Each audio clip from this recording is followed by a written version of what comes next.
Hi, everybody. It's good to see so many people out there. Hopefully it's a beautiful day wherever everybody is. Thanks, everybody, for joining us. My name is David Hartman, and I work for SchoolWorks. And so SchoolWorks is an education consulting company, and we specialize in evidence-based program evaluation, planning, intervention, support, and monitoring. We have supported authorizers for over 20 years, helping them to ensure the quality of schools in their portfolios. We partner with organizations to help them effectively and consistently fulfill their roles with transparency and fidelity. So why are we here today? So what we know is that many schools, charter schools and other schools, have created plans to guide their remote learning. Charter school authorizers are balancing the regular accountability that they have established in their processes and their contract with requests for support. And so as I've been having conversations, we've been having conversations with authorizers and charter schools, we come down to this question of, does this affect school autonomy, which is a principal piece of charter schooling, that they have autonomy. So just to kind of place where our conversation is, so at SchoolWorks, we look at the cycle of effective authorizing. We start in the upper left-hand corner, authorization, which is the new school application review process. Go to contracting, oversight. If there is corrective action, it's in there before renewal, but it's a circular process. Today's conversation is placed certainly in oversight, right? So all of this came to you, this gift that we are all living came to you in the midst of your oversight. It will have effects on renewal, but we are talking about oversight today. So I'm honored to have four great panelists today. I consider all of them friends, people who I've known for a number of years. Susie Miller Carello, who's the executive director of the Charter Schools Institute at the State University of New York. We have Janelle Bradshaw, who is the superintendent of Public Preparatory Network. Roger Kligerman, the director of Quality and Accountability at the School District of Philly. And Essence Caleb, the director of Strategy, Operations, and you're behind my window, Engagement at the School District of Philly. So thank you, everybody, for joining us today. So we'd like to know who all is on this call. So if you could just take a second to identify who you are and what is your current role. We'll just open this up for 15 or 20 seconds.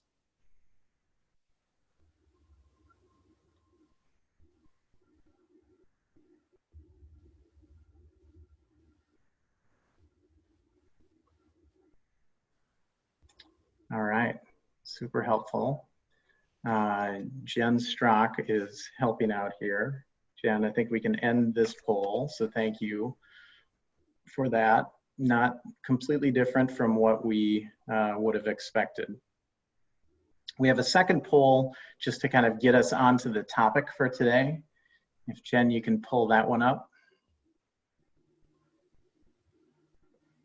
So I'll read it aloud. Many authorizers are balancing regular accountability with requests for support. This may affect school autonomy. Currently, our office, or my authorizer, those of you who are not authorizers, you can characterize how your authorizer is approaching this current situation.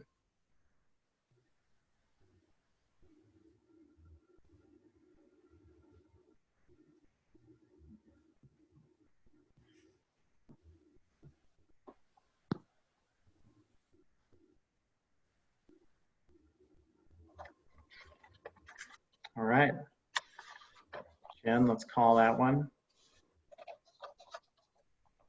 Very interesting. All right, Jen, if you could take that down, that would be great. So over the course of the next hour, I will focus on a number of questions, probably for the next half hour or so, maybe a little bit more with the panel. And we'll go through those, but there are two areas at the bottom of your screen. I think most of you have become acquainted with how Zoom works, but there's the question and answer option and the chat option. If you have questions, you can put them in either of those. What we will do is focus on the questions for the panel right now. And then once we get around 30 minutes or so, we will open up some of these questions to the rest of you. At the end of the session, three things. There will be a survey as you exit this, in which it's an opportunity for you to identify any topics you would like to discuss in this format in the future. We found that a lot of people have a number of ideas that come out of these conversations, just like this one. And we will share resources as a follow-up afterward. There's a survey just to talk about quality and improvements that we can make to this process. But just know that these things rely on you engaging in the format. So please follow through on that if you can, and with any ideas. All right. So let's get started with our folks.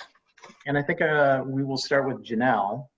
And Janelle, I think we'll start with authorizing, and then we'll kind of get to what your authorizer has done in the current situation. But first, how does your authorizer, which happens to be Susie, characterize accountability versus support in normal times? So prior to going into remote learning. In normal times, I feel really blessed to have Susie and Suni as our authorizer. And I'm not just saying that because she's 4 screens down from me. But in normal times, the relationship is definitely a balance of support and accountability. We feel like there is an open door to ask questions when we're concerned, but also questions when we're just thinking about something new. Susie is a wealth of information to really help us think about who else should we talk to in the space, or what other organizations might we partner with. So we really see it as a true partnership. All right, thanks, Janelle. Susie, tell us a little bit more about how you approach working with schools like Janelle's. We are extraordinarily lucky to work across all of our schools. I've said this to Janelle in public prep, and I'm sure a lot of other folks on this email. I think it's this way for all authorizers. When we grant a charter, we grant that charter because we want you to be super successful for children. And so before the pandemic, and certainly now, we kind of have 4 guiding principles. I think they kind of distill down into 4 actions that we're taking.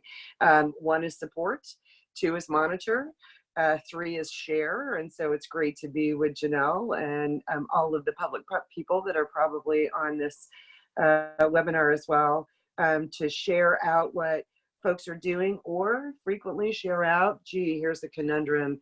How can we help to work together to solve that problem? And then I would say prepare, our kind of 4th bucket, has taken on a very new dimension, because not only were we preparing to get schools as much support as possible in terms of serving all of their kids, which we're going to talk about a little bit later, but also to document so that we can have very clear information about the high quality work that the schools are doing now, which will ultimately make them successful. So support, monitor, share, and prepare. All right, thank you. Roger, Essence, can you talk a little bit about accountability versus support kind of in your normal times? Sure. Thanks so much for having both of us here. And it was nice to look at the list of people who are attending. So hello if we're friends, and nice to meet you if we're becoming friends right now. So our office, I think, is very strong on the accountability side of things. We've spent the better part of 7 years really focused on what it means to hold schools accountable as a district authorizer with a portfolio of 87 schools. So what that's looked like in non-pandemic times has been the creation of a performance framework that really guides all of our accountability work. So that's not just our renewal cycle, but also giving schools annual reviews that kind of show how they're progressing against our renewal expectations, and then working to align our new charter application and amendment and other decisions align to our framework. I think over this time, we've gotten really effective at accountability. And so I'm the director of quality and accountability. And I think where we were already thinking about is how do we live more into that quality work?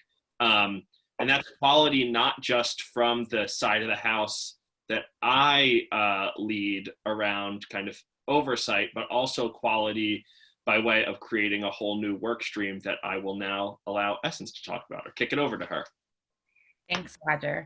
And so support in the charter schools office is what I would consider a new initiative that we began to embark on prior to COVID-19, as Roger just indicated. There's a dedicated team distinct of the quality and accountability team that Roger manages that is primarily focused on strategies that we can implement that support the charter sector without infringing on school autonomy.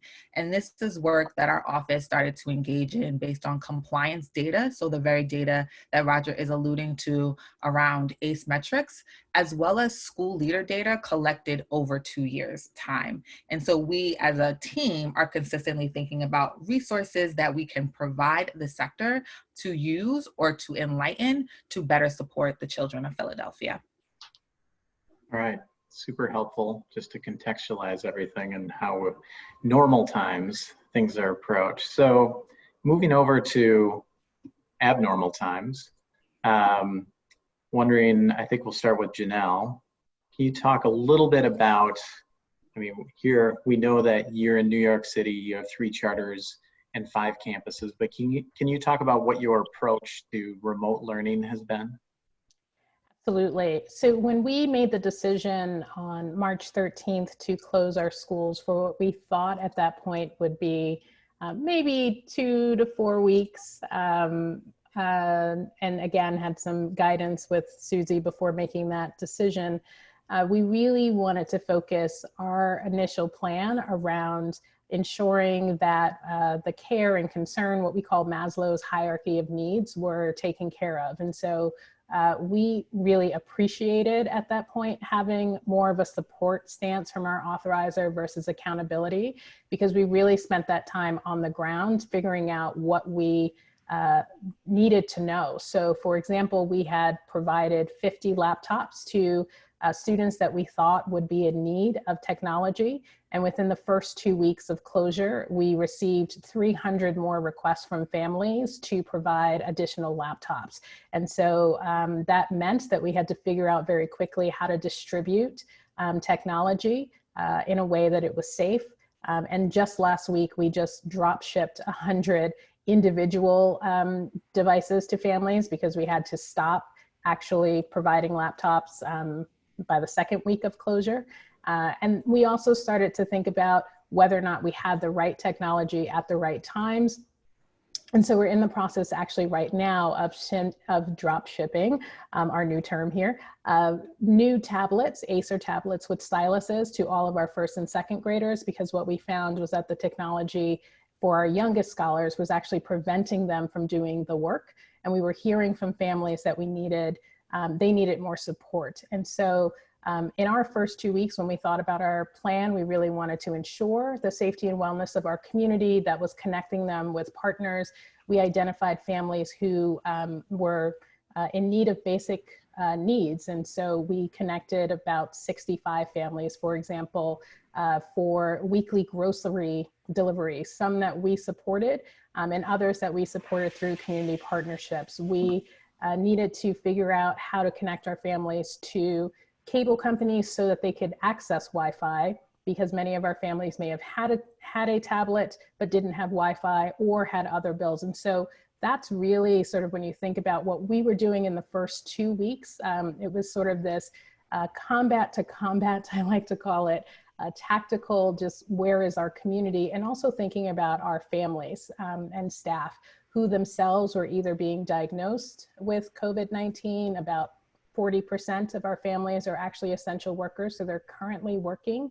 They're your hospital workers, your Uber drivers, your delivery, FedEx workers, UPS workers, MTA, train, and bus workers. And so their exposure rates continue to be high, as well as eventual diagnoses. We heard from our families very early on that we needed to be flexible in our needs, but also responsive to our community. So we've designed a program where students are not mandated to be on a computer or device from 9 to 2 per se, but there are opportunities for synchronous learning and also asynchronous learning, and that has increased as time has gone on.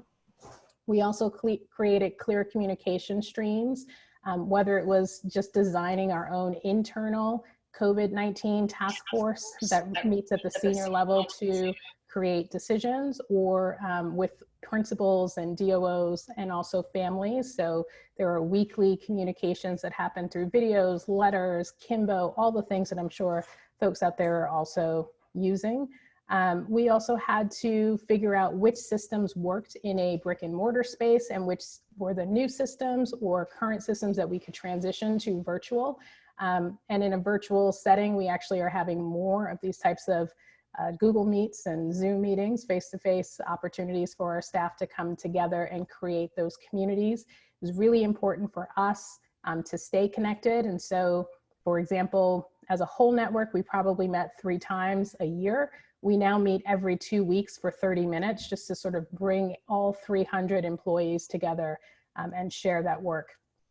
And then finally, once we have those systems and structures in place, we are focusing on academics and making sure that what we're delivering is about quality, not quantity. So we've had a lot of internal conversations about what is the most important thing that we can do to really mitigate against learning loss and ensure that our scholars are learning, and also supporting their families during this time. So those are just some of the few things that we have said. And above all else, one of the things that we have said to our families, students should be reading 30 minutes minimum every single day, and up to 60 minutes minimum every single day. We've provided a lot of e-resources, but we also have a list of families who do not have any technology that we have sent care packages to.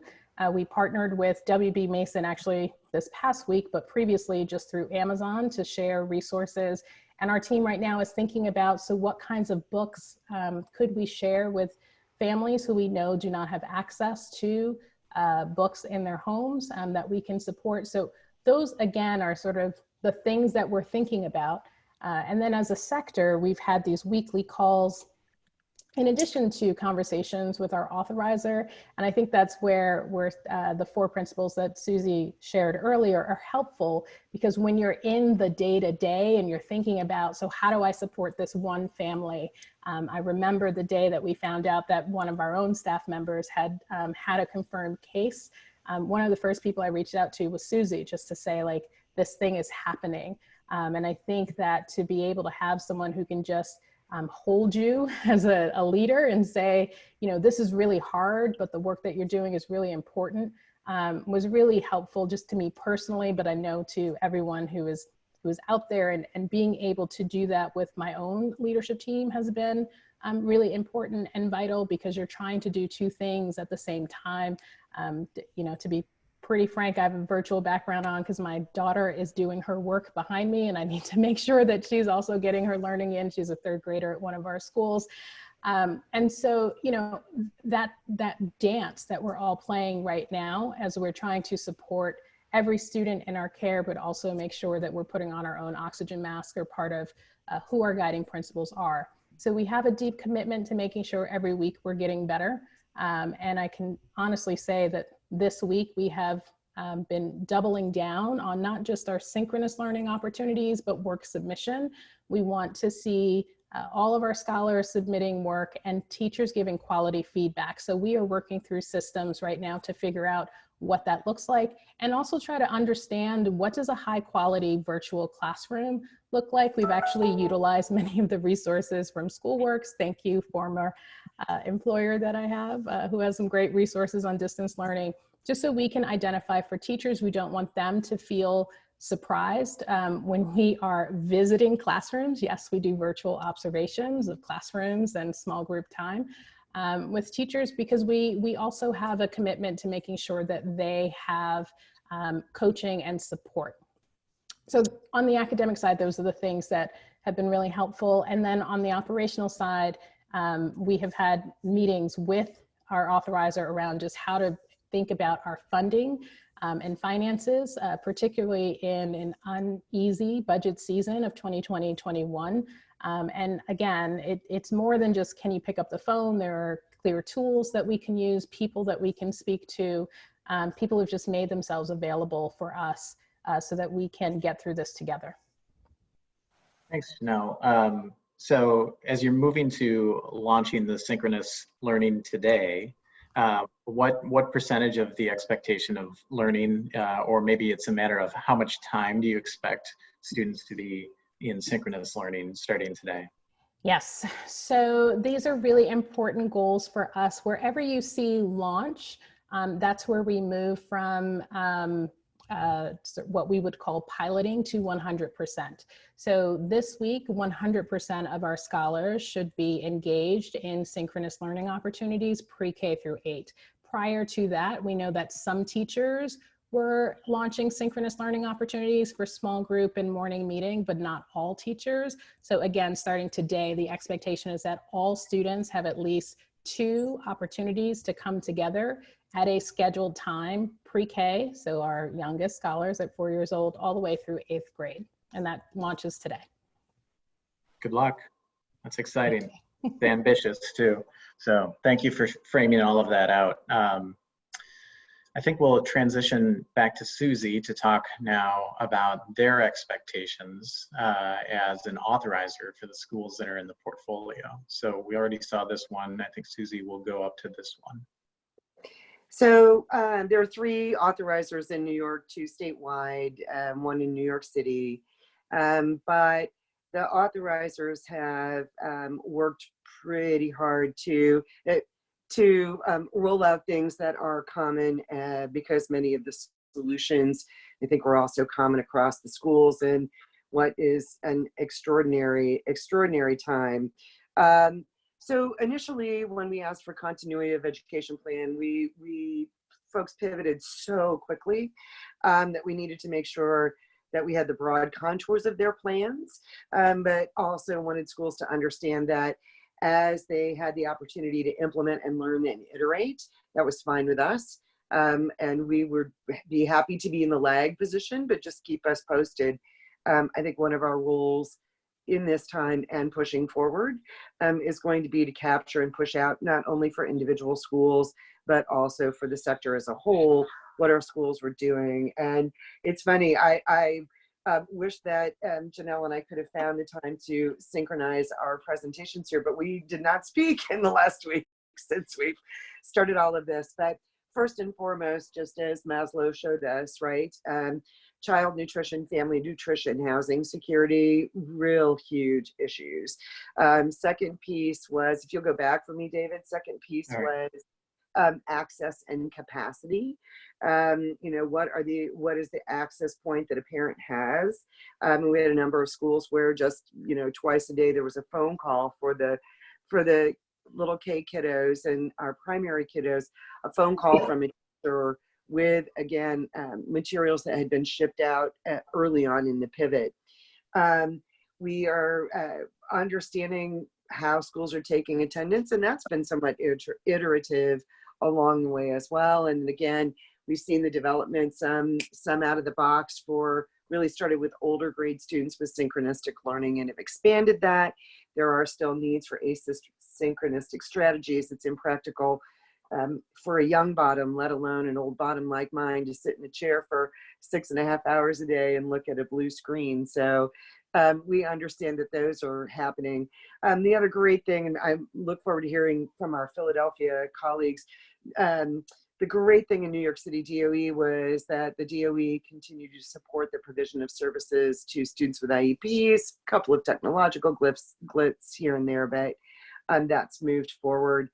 And then, of course, professional development, governance, finances, and budgeting. And I'm going to proudly wear a new badge of honor, Janelle, for being an oxygen mask, because I have been reaching out to leaders because I cannot imagine the scope and depth that our leaders are managing with their school communities and families and partners. And so I felt like it was definitely our responsibility to make sure that everyone knew they had an ear and a willing shoulder, as well as somebody who is going to try and solve some problems. So that's been our approach thus far. Have people taken you up on the shoulder?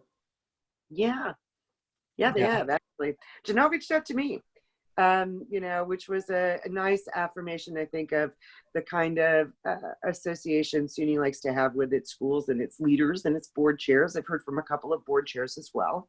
Mm-hmm. What should we be thinking about? This is extraordinarily hard. We've all had those conversations about how difficult this time is, especially when, and again, if you kind of go back up to housing, nutrition, and I didn't put in their health. But those are everybody's primary considerations, and we want to support our leaders as they're managing their way through that as well. Great. Thank you very much. Roger, in essence, I think we'll hear about Philly.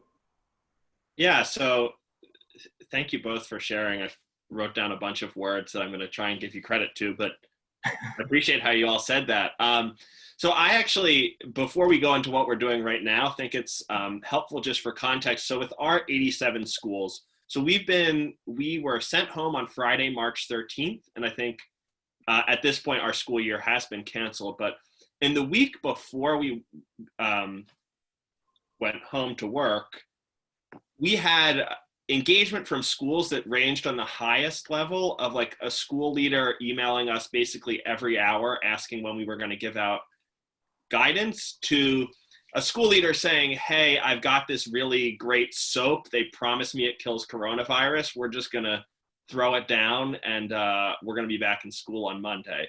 So sort of a wide range of reactions to it. And I think for us, I'm really appreciative of having a state that has been really great with issuing guidance, and it allowed us to be in the interpreter and identifying different gaps. So our state fairly quickly passed a bill that essentially said the waiver for testing, as well as identifying that schools would continue to be paid based on their enrollment on March 13th. So I think we initially had a lot of concerns around tests and money. And by that getting taken out and then them putting in something to say every school needs to make their best effort to educate students and create this continuity of education plan, we were able to figure out kind of where we would fit into this. So Dave, if you can go to the next slide. Yeah. So this is the kind of the overview of what the state has asked schools to submit, and it was due this past Friday. So I think similar to anyone who's asking for plans, so goals, overviews, expectations, access, expectations, again, attendance and accountability. So we knew the kind of in broad strokes what this was going to look like, but because it was due on April 17th, we wanted to make sure we were sort of priming our schools to think about things that really matter, and especially matter given the context of Philadelphia. So we ended up sending out to schools just a 7-question questionnaire that we hoped took people no more than 20 or 25 minutes, that really had them drill down on their plan for identifying and distributing technology, and then their plans for students with IEPs, English learners, and then homeless and other vulnerable students. Because for us, we really wanted to kind of hone in on equity and determine where there might be gaps. And not just from that accountability perspective, but also from the support, because we know we have schools that are really great at what they do, but that might not translate to the digital space. And we really wanted to figure out how to ask about that. So we've gone through our questionnaires, and this is my last point until Essence comes in. And we really identified 3 key areas where we're going to go back and issue overarching recommendations. The first 2 that are connected are attendance and grading. In Pennsylvania, schools should not be giving credit-bearing grades or count attendance towards accountability.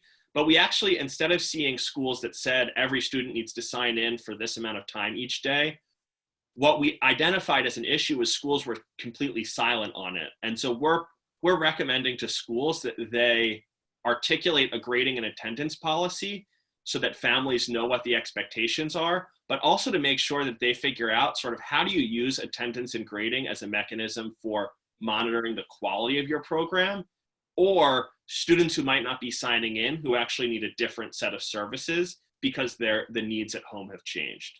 The other area connected to what Susie said is students with IEPs. We're still sort of working through to figure out what the guidance is, but we know, and we've seen that some of our schools have figured out a whole host of related services and support that is able to continue digitally, but some schools are totally at a loss, and we really want to make sure that we can connect those schools with the resources while making sure that there's clear expectations.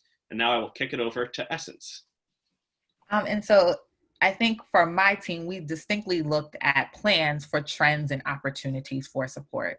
I think overall, we recognize that part of our work is not only to authorize schools, but also, again, without infringing on school autonomy, put schools in a position to spend a majority of their time thinking about how to directly support students and families. And so this means that especially during this time, if our office can provide clarity, share resources, and facilitate communication in an effort to promote best practices and knowledge sharing, then that is essentially what we aim to do.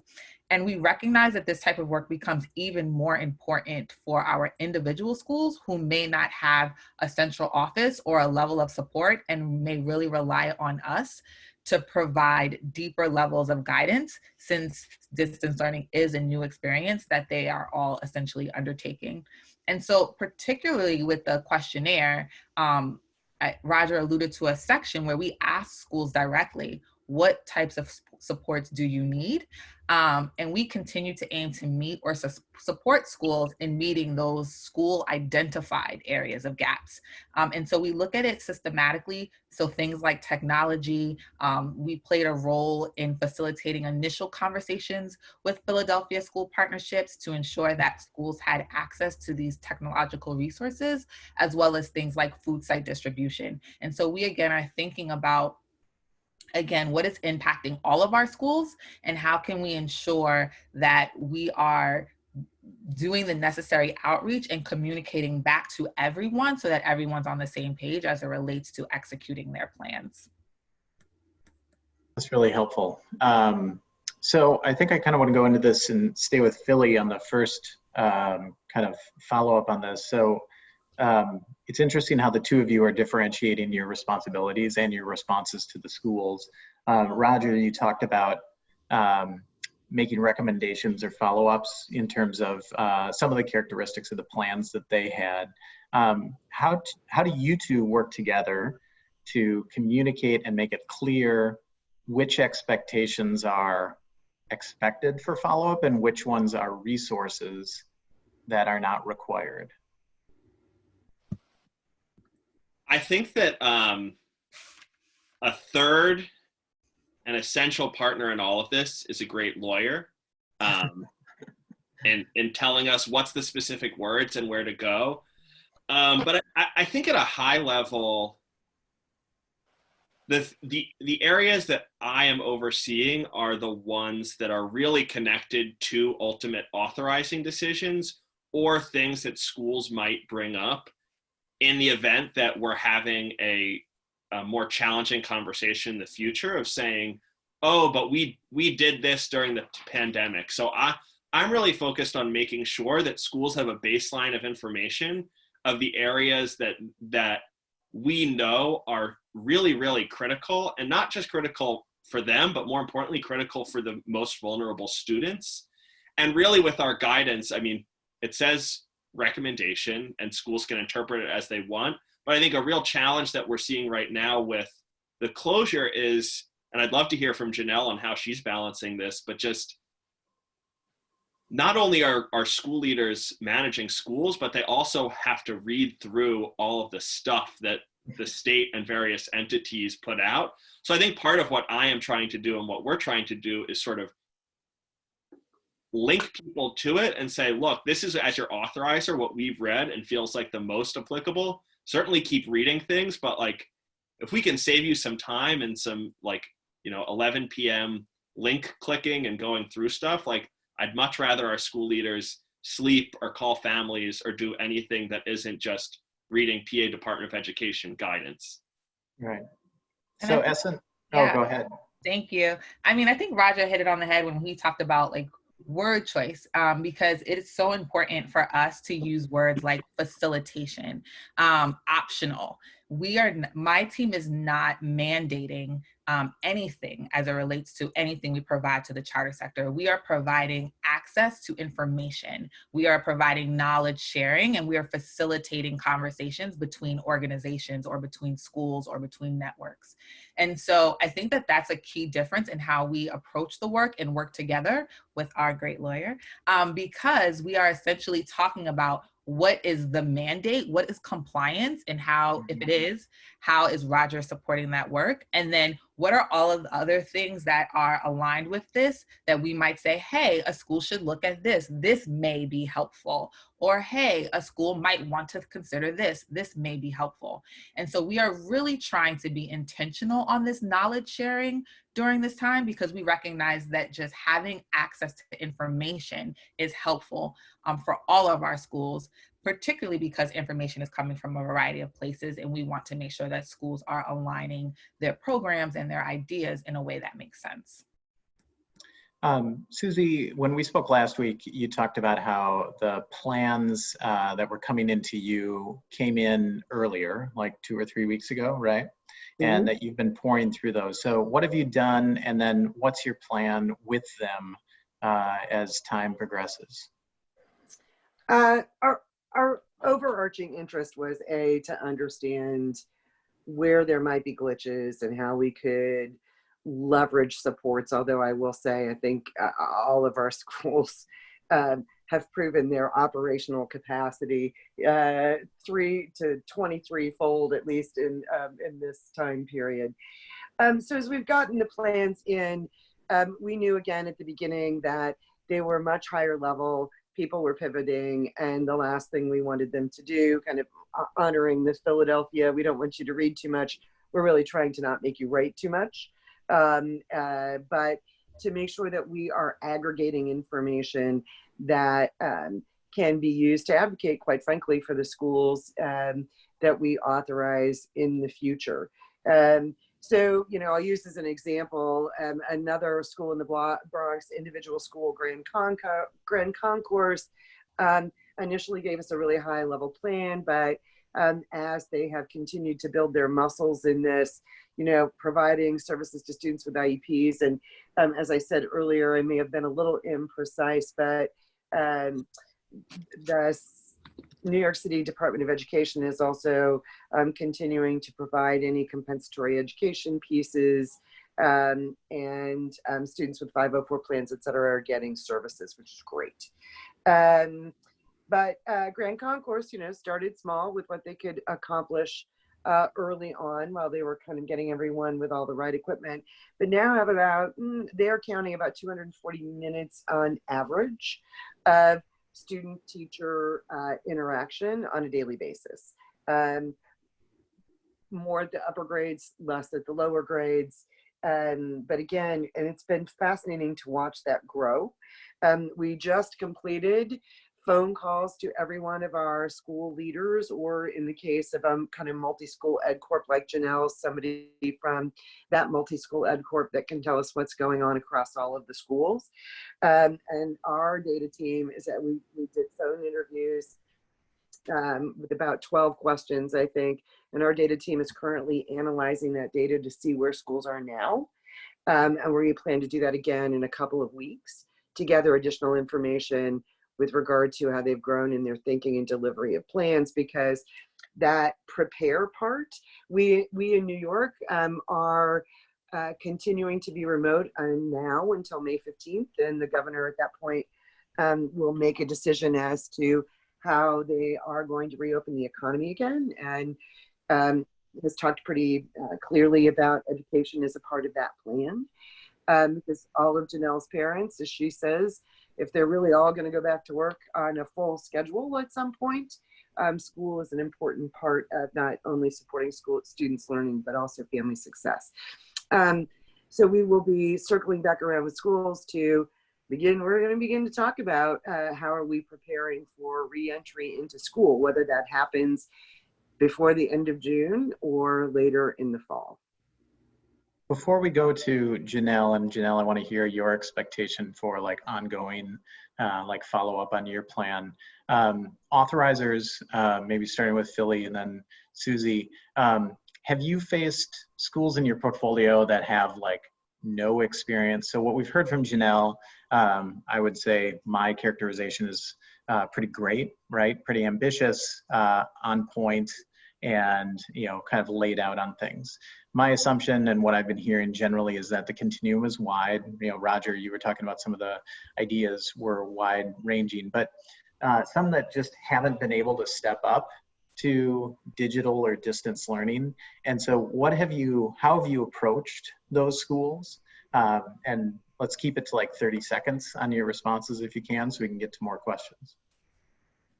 So I think, so we have 5 people, including Essence and myself, just reviewing the plans and submissions. And I think I would recommend to everyone have a team of people and to like build in time to a conversation to reflect. And I think ultimately where we've landed is the schools that are struggling, or a lot of the schools who are struggling either writ large or in a specific thing, it's totally unsurprising. So schools that were already not effective with English learners are not effective when moving to the virtual space. So I think we are not at the place where we're issuing specific school guidance, but I think we're just continuing to think about how does this actually impact our non-pandemic authorizing and potential interventions we need to do with schools when we come back together, because this isn't the time where we can have a school totally shift their philosophy and programming around EL or students with IEPs, which is really the area that we've kind of honed in on the most. All right. Susie? We have not had schools that I would, again, quick pivot, very high level that first couple of weeks, and Janelle, kind of showed the growth in how they stage this work with their students and families. We've had some schools that same thing, right? Started with outreach that created continuity for those students, but we call these education continuity plans, right? So might have been more continuity in the first week or so than focusing on actual acquisition of new knowledge and skills or retaining what they had learned so far this year. But in the same period of time, the pivot for a number of folks like Public Prep, sharing out what they're doing with other schools.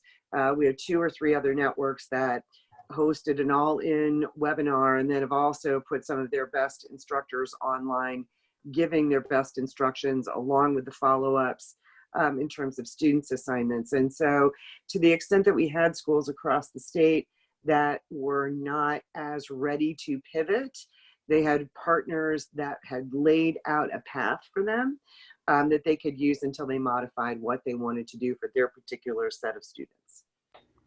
Thank you. Janelle, this moves forward. What are your expectations of SUNY? Thanks, Dave. I think that, Susie, are you taking notes? Taking notes. One thing that I think is really important for us is just to continue to understand what is the bar of excellence. Again, I think sometimes when you are so enmeshed in your own context, you can lose sight of what is the expectation. So I just actually texted my team and said, hey, Susie just shared that there's another network or a charter that has 240 minutes a day with teachers and students, right? So just understanding I hear all the time from outsiders that I have high expectations, and I definitely am known for that, but I also want to make sure that they're relative to what everyone else is doing. And I think during this time, we certainly have been hearing from leaders just this balance of, are we making decisions for the minority or the small percentage of families who are not, and scholars who are not able to meet the bar? And how do we support them without lowering the expectations for all? And so for us, it would be real conversations or shared practices around topics of interest. So we are definitely starting to think about grading practices. We're also starting to think about summer plans. We have this roaming question right now for all of our teams and friends to really think about. People are responding to, what is it about this disruption that we actually want to keep, right? What have we learned from this as we're starting to plan for next year? And what about this disruption are things that are just specific to this disruption, i.e., what are we codifying so that we don't find ourselves spending 5 weeks ramping up to get to where we are today? How do we ensure that when we make a decision on March 13th, we're actually ready to start the Monday after? So those are, I would say, in the immediate, what we would want. I would say more opportunities to just discuss some of these larger issues. Definitely more opportunities to advocate on our behalf. So while it is true that the governor is creating a regional strategy for opening, New York City in particular feels hypersensitive, and we're in the midst of just political football. So our mayor has a different idea than our governor.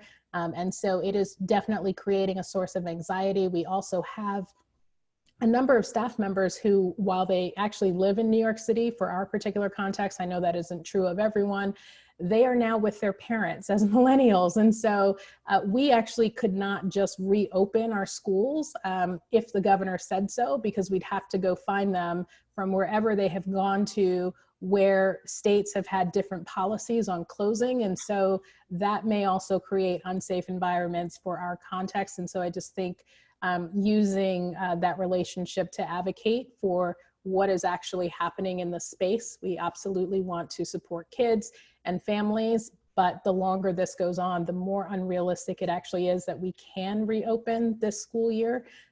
So those would be some of the guidance that I would say. That's great, thank you. I kind of have one more question on this, and then I want to get into some of the questions. There are a number of questions that have come up, and we only have about 10 minutes to take those questions. So quickly, I think we'll start with Philly, then Suni, then Janelle.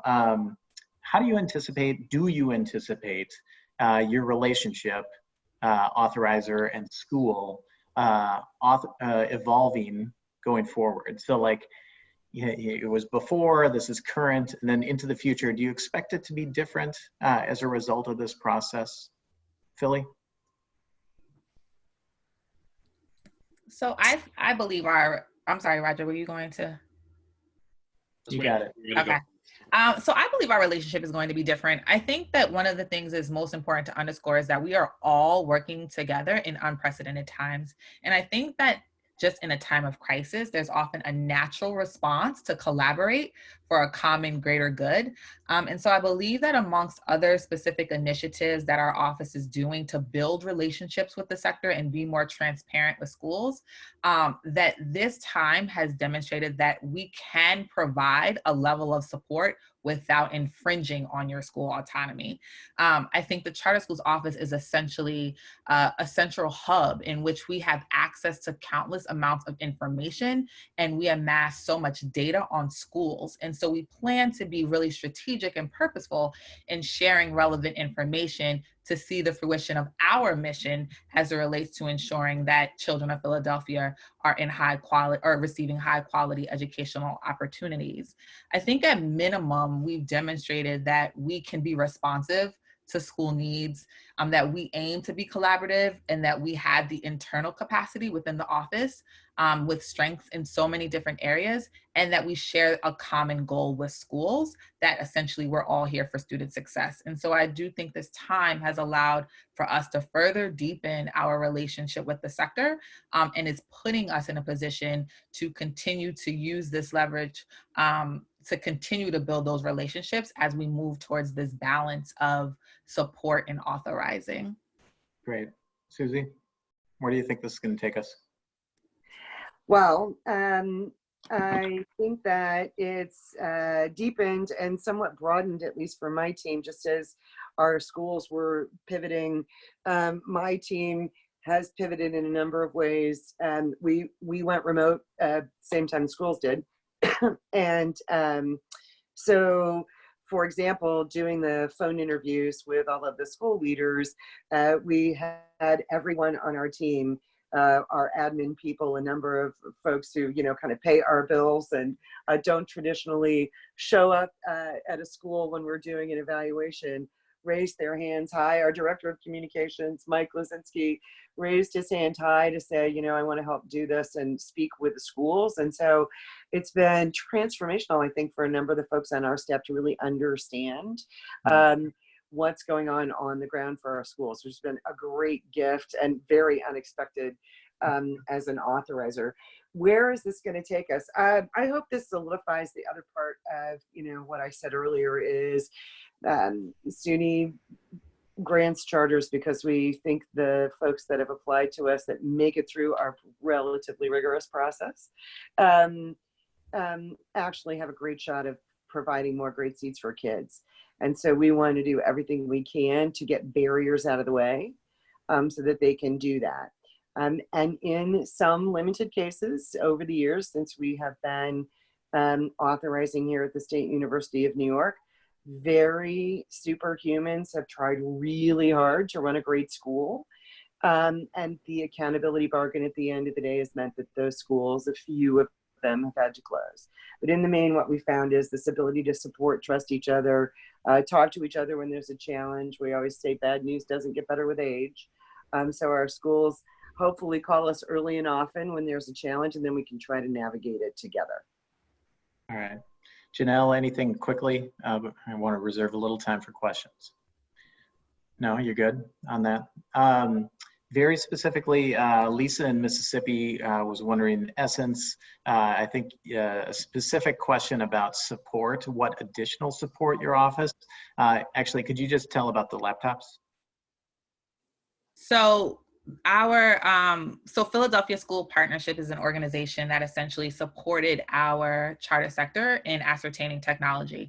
And so what we essentially did was support in facilitating the initial parts of that conversation. So we contacted schools to get individual school data around how much technology they needed, who needed access, and begin to facilitate and push that information to PSP, Philadelphia School Partnerships. And so after that, they were able to kind of take over and really do what they do to ensure that they can get as many Chromebooks as they could to distribute those back to the charter sector. Thank you. Thank you. That's helpful. Alan Woolstetter asked about dealing with renewal. We're not actually going to take that question on this call. However, Susie asked, and we're going to follow up, we're going to convene authorizers. We'll send out an invitation for an authorizer-only conversation that'll be password protected for authorizers to be able to talk about how they're going to approach renewal in a safe place where they can kind of brainstorm some of those ideas and share them out and get some feedback from one another. So Alan will make sure that you're part of that invitation. Other authorizers, if you hear this, I mean, if you're part of this, we'll pick you out off of the list, but if you really want to be part of that, closed conversation, send an email to me after this. We'll make sure that you're part of that invite. We'll do that in the next week and a half, 10 days, and frame it out as a more open discussion than this panel discussion. Janelle, Georgia Lieber wonders who's covering the cost of wireless for the families who can't afford it? Yes, great question. So we actually partnered with the cable companies, so Comcast and Optimum, through lots of collaborative work, so we can't take full credit, offered 90-day trials so that families could access cable or Wi-Fi. And then what we did was we crowdsourced information where there were difficulties. So for example, if you weren't in a NYCHA housing unit, and your landlord said, we only do Verizon and Optimum, couldn't come in. We kind of highlighted those stories so that the news could pick up on them and that policies could change. In some cases, we mailed Wi-Fi hotspots to families, and others, we connected them with other vendors. And the other thing that the cable companies did after pressure was that if there was any family who had an outstanding bill from years ago, they waived that so that they could get access to Wi-Fi. Again, what we found in the first couple of weeks is it was a hard, longer ramp up than we anticipated, but that is really all credit to the cable companies locally in New York. That's great. Thank you very much. Somebody posed a question regarding resources, specifically Philly's questionnaire. I have 2 resources from Philly that we can include in the follow-up. Panelists, if there's anything additional, Janelle, you have an online plan. I think that if you're willing, we'll put that in the follow-up link. Susie, you can follow up if there's anything that you want to distribute to folks. We'll certainly do this. Jerry in Missouri asked a question about what happens on the other side with the distribution of technology, if anybody is providing accountability on the follow-up, right? So if anybody's following up on that. Very quickly, Essence, maybe you can address that quickly with yours, and then I'm gonna wrap it up. I have a couple questions at the very end to go to. Yeah, so each school essentially is handling it the way that they best see fit. However, because the district is doing this on a wide scale, we are providing schools with district information in terms of how they are leveraging people in the office as well as their process and plan to essentially collect technology back. And so that is information that we will follow up with schools so that we can support as necessary in the facilitation or the retrieval of any type of technology. Thank you. That's super helpful. There are a couple of questions we didn't get to. I apologize for that. There's a survey that we're going to send out at the end of this, and within it, it has an opportunity for additional topics that we could convene within this format. So please let us know if there are things that you heard or things that we haven't touched on that you think we'd be happy to integrate into future webinars. Panelists, just want to really thank you for your willingness to take the time and share and be brave enough to share all of this, which is a moving target. Everybody's making the airplane as it's flying. So thank you with taking that risk with all of us. And good luck to everybody. I mean, this is such a strange time, and I appreciate it. I can only speak for myself. I appreciate it every time somebody says it to me that this is such a rare time and it is scary.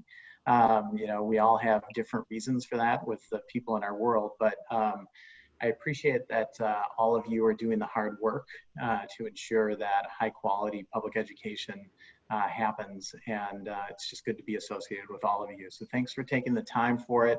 As you click out, there are a couple final questions on all of this, but just want to say thank you, everybody.